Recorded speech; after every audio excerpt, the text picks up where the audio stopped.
Hey, Zach here at Great Falls on the Potomac River on the Maryland side.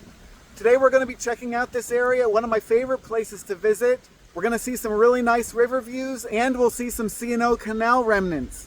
I hope you'll come along with me. In this video, we will check out the 6 locks of the C&O Canal, witness the majesty of the Potomac River, and hike on the popular Billy Goat Trail. Great Falls is located 14 miles northwest of Washington, D.C.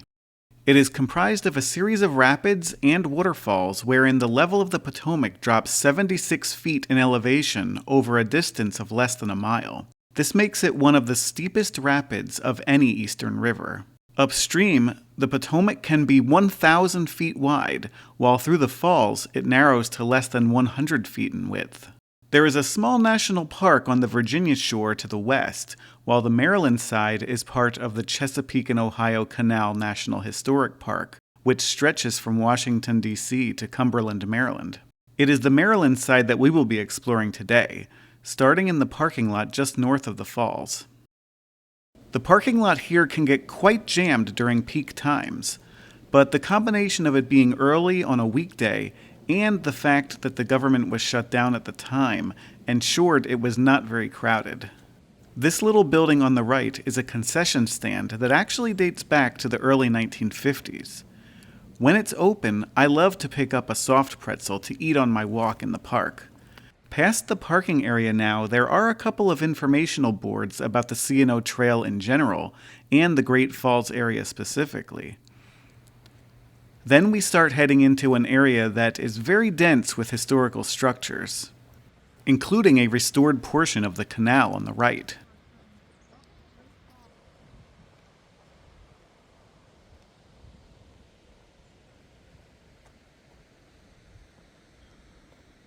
Across the path is the old gatehouse for the Washington Aqueduct. We'll come back to this in a little bit. This marker stands next to the gatehouse. I thought it might be a mile marker, but I can't quite make out the numbers. If anyone knows what this was for, please let me know in the comments. Just beyond the gatehouse is the Great Falls Tavern. This structure was built in 1828 as a small house for the keeper of the neighboring C&O Canal lock number 20. The first lock tender knew this spot would be special with the nearby spectacle of Great Falls, so in 1830 he got permission to expand the small house into an inn and tavern. The original house makes up the center portion, while the large northern addition on the left contained a ballroom, and the southern addition on the right added to the number of guest rooms. There was even a honeymoon suite on the 3rd floor.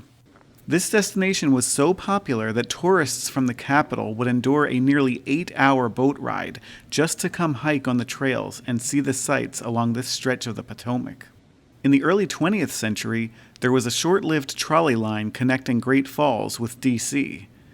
Remnants of this line can still be found along the trails in the park, and I might devote a future video to exploring it. Today, the Great Falls Tavern serves as a visitor center for the C&O Canal National Historical Park. Unfortunately, it's not open today. Immediately in front of the tavern is Canal Lock number 20. This is the northernmost of the 6 locks. This series of closely spaced locks was crucial for skirting around the natural rise in the Potomac at Great Falls.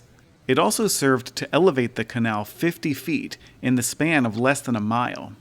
Each one of the locks has a unique character, and we'll visit all 6 on my walk here today. Of course, Lock 20 is the most famous for its association with the tavern. Here there is a footbridge for easy access to the towpath trail on the other side of the lock. From this bridge we can see pretty well how a canal lock works. The gate on the downstream side is open, keeping the water at that lower level. The gate on the upstream side is closed, holding back a wall of water at higher level, with a good amount of water leakage it seems. To raise the water, the downstream gate would be closed, and the lock would be filled to the upstream level before those gates would be opened. Lowering the water again would require closing the gates and draining the lock to downstream levels. Boats inside the lock would ride along with the changing water level, up or down depending on their direction of travel.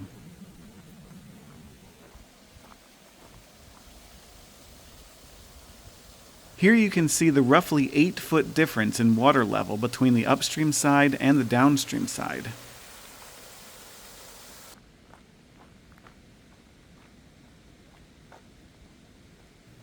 We're going upriver a little bit, and here we see a waste weir running underneath the towpath. The bridge is obviously a newer construction, but the stone sides are likely original. This waste weir is basically a channel for draining water from the canal into the river.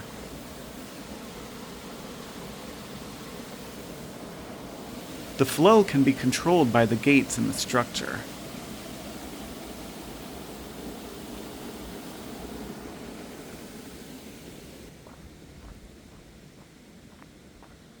Just beyond that, we come to the observation platform for the Washington Aqueduct intake dam.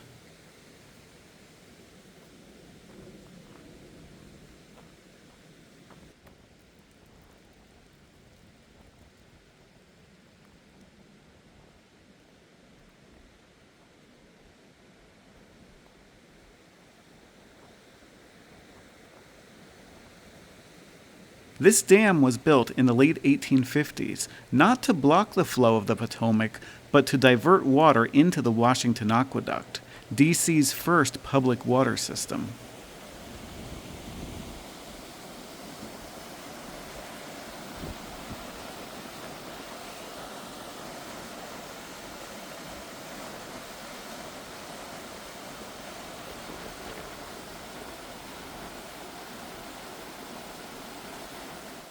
Here we see the intake tunnel during the dam's construction, with the Tavern in the background.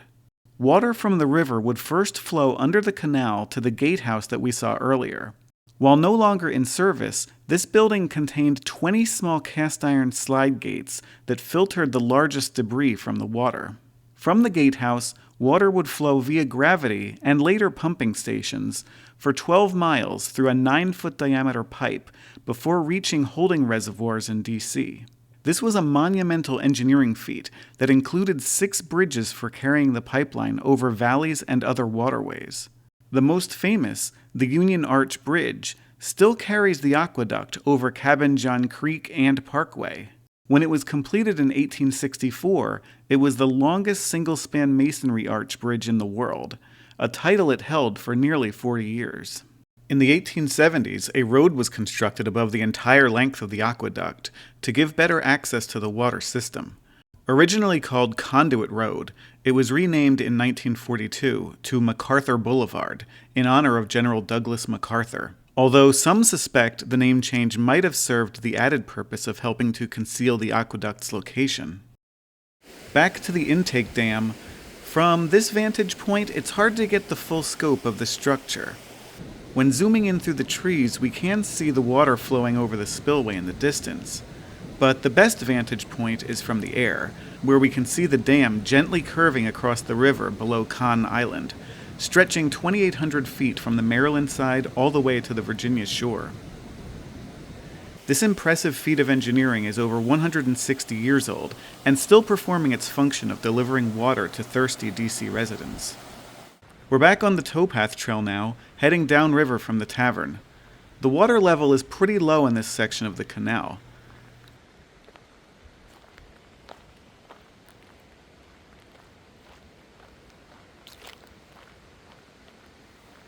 Here, the towpath is sandwiched tightly between the canal and a channel of the Potomac between the mainland and Olmsted Island. Sitting in the canal is the seasonally dry-docked Charles F. Mercer, which is used for excursion rides on the canal. This is a replica of the 19th century packet boats that used to ferry people to Great Falls from D.C. When operational, this boat can carry 65 people, and it is actually pulled by mules to replicate the original canal experience.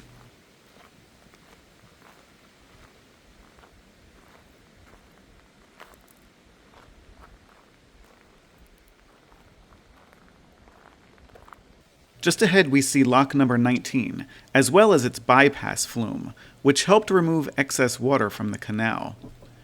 This lock, like all the others we will see today, was originally built using red sandstone, quarried in Seneca, Maryland. Minor repairs have been performed over the years, using brick and concrete. The lock gates and hardware are all modern.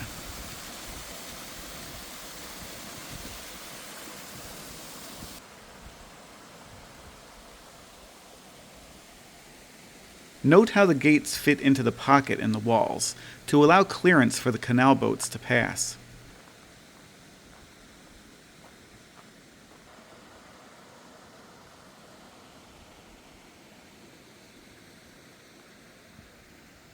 We can see lock number 18 just down the fairly dry canal bed. Locks 18 and 19 are only separated by 425 feet.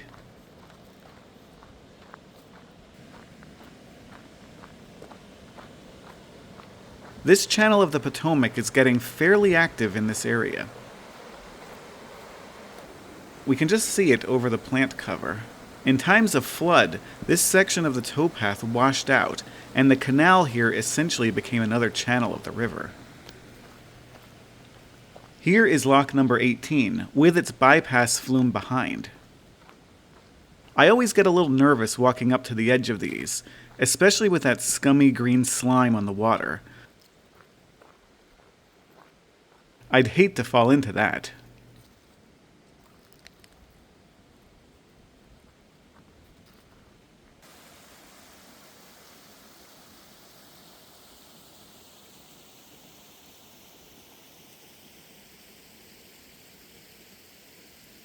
Behind the bypass flume, we can see the remains of the lock tender house, which burned down around 1930. Between lock 18 and 17, the canal opens up to a width of about 100 feet. Here I spotted a blue heron perched on a log.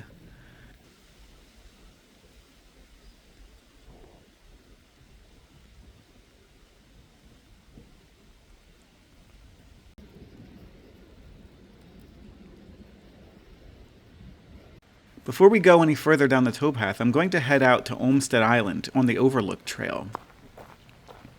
This trail is comprised of bridges and boardwalks to allow easy passage over the rocky terrain of the island.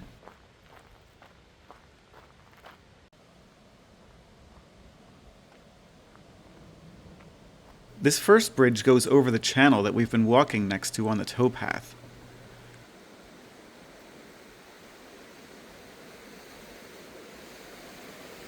This section is called Little Sister Falls, where the river channel is funneled through this rocky chute.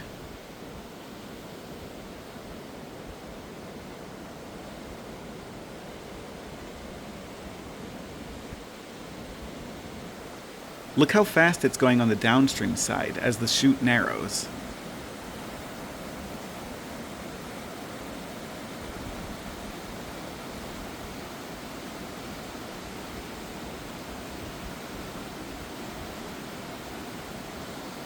The rocks split the channel even more here, creating multiple pathways for the water to go.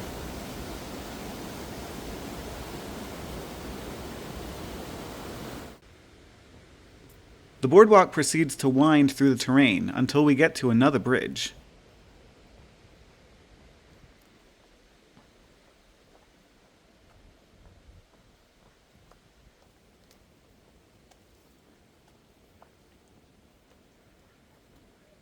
No water flowing under this one, though.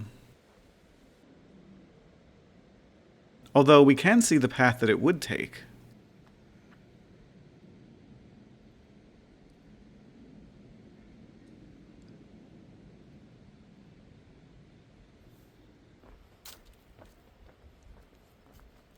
More twists and turns before we come to a third bridge.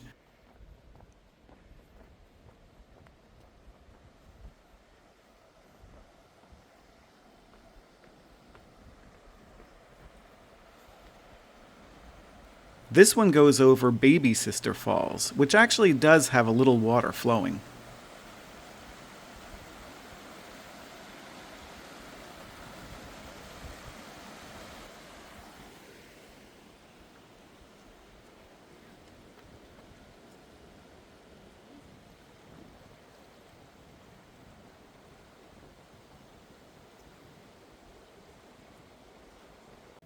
Soon we make it to the overlook, and it does not disappoint. Here's where the lion's share of the Potomac passes through.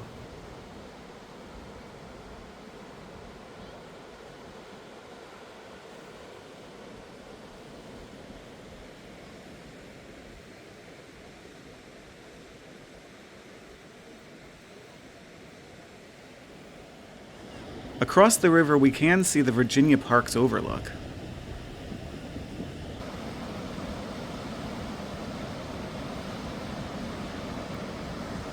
Now, while it seems like a lot of water is flowing here, this is actually on the low end. After storms or during the spring thaw, the water level can be a lot higher, as we can see here.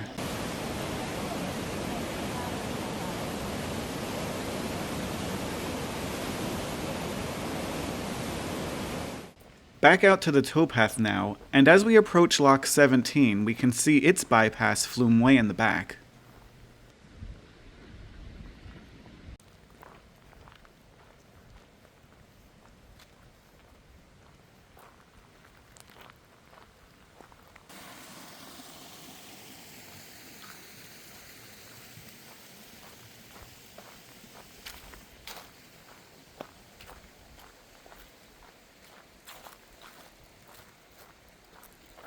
As we continue south, the towpath starts to rise above the surrounding terrain on the riverside. Eventually this leads to a sheer drop-off. In fact, what we're actually standing on here is a man-made retaining wall. This was the location of a natural bend in the river, which didn't give canal engineers enough room to route the canal through normally. Their solution was to build an immense buttressed wall to raise the land up enough for the canal and towpath to pass through at the appropriate level. It just so happens that that level is about 70 feet above the river at this location, allowing for spectacular views from the towpath here. For reasons lost to history, this is called Mary's Wall. To better see the wall, I had to hike down to water level.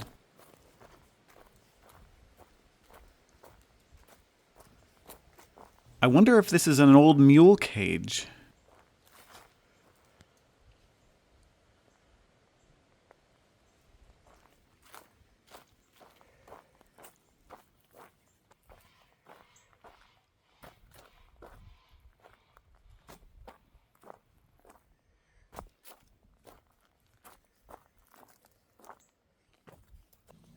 The ground on this path is often made up of tiny shells.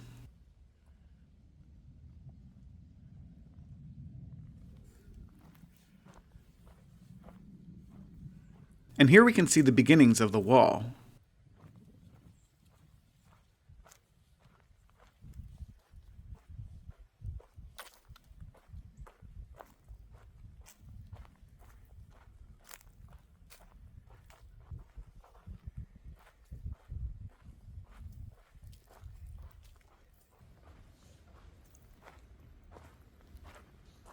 As I get down to the sandy shores, we not only get awesome views of the river, but we can see Mary's Wall in the distance.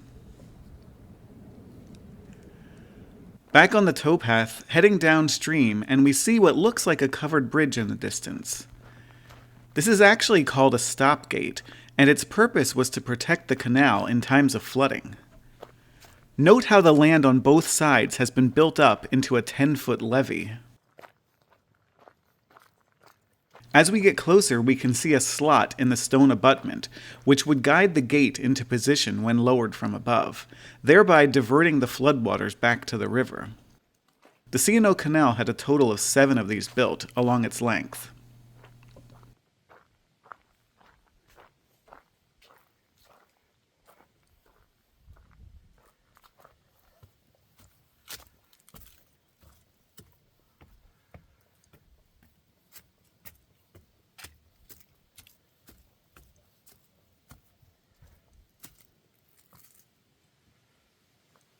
Now, while it technically isn't a bridge, there is a walkway along the side of the structure that allows for good views of the canal, as well as crossing to the other side, where you can access the Burma Road walking path.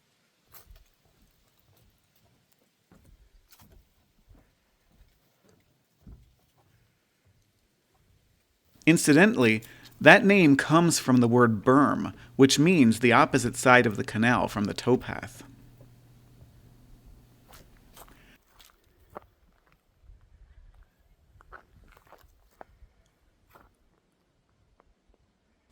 Just down from the stop gate, we come to Lock 16, which is not nearly as restored as the others we've seen. Large portions of the lock walls have been replaced by brick, and there are no gates in place.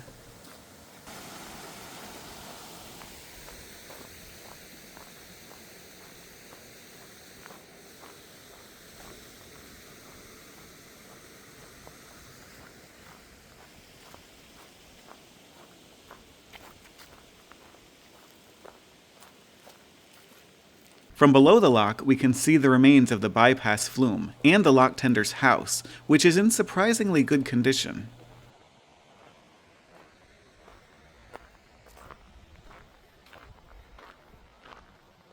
Continuing on, the land on the right is unusually flat, implying that this might have once been part of a river channel.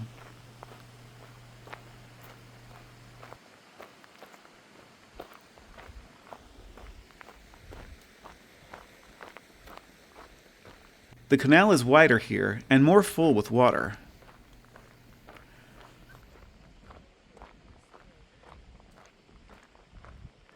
Lock 15, the last of the 6 locks, is hidden in the trees just ahead, with its bypass flume eroded to just look like a channel around the lock.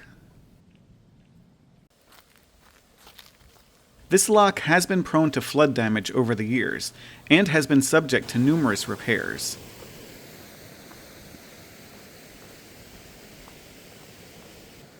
Currently, it is in a state of disrepair, with a dilapidated gate hanging askew in its pocket. From the other side, we can see a modern concrete dam in position on the bypass flume. The original one would have been made of stone and wood. South of Lock 15, the canal opens up into an area known as Wide Water.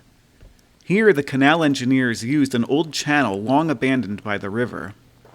They walled off the channel on the river side with dry-laid stone, placing the towpath on top of that wall. From above, we can see just how long and wide this section of the canal is. On a previous visit to this area, I actually saw a beaver here.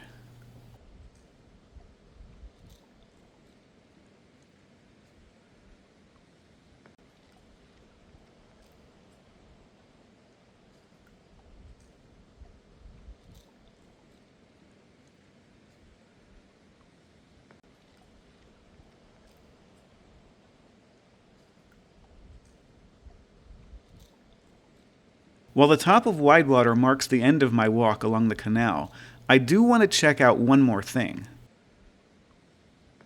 Here is the entrance to the Billy Goat Trail, and I feel like there is potential for nice river views just up here.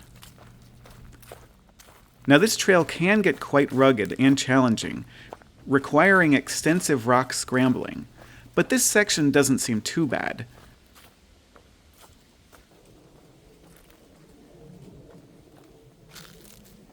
I can handle this amount of rock scrambling.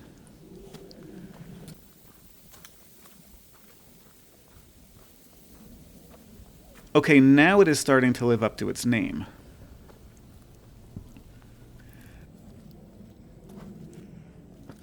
Sometimes the actual trail is hard to discern, but eventually I find my way.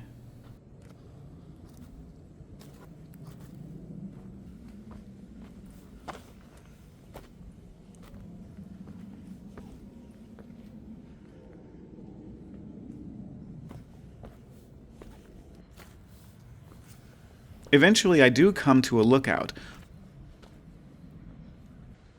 offering a panoramic view of a fairly dry riverbed. But we can see the main channel of the river in the distance, looking much calmer than it was upstream. We can even see a kayaker paddling up along the far shore, showing another of the activities available along the Potomac. As I take one last look out over the river, I'm amazed at how every visit here is different. From the changing water levels, to the varying foliage, to the chance of wildlife sightings, you never know just what you'll find here, but it will always be spectacular.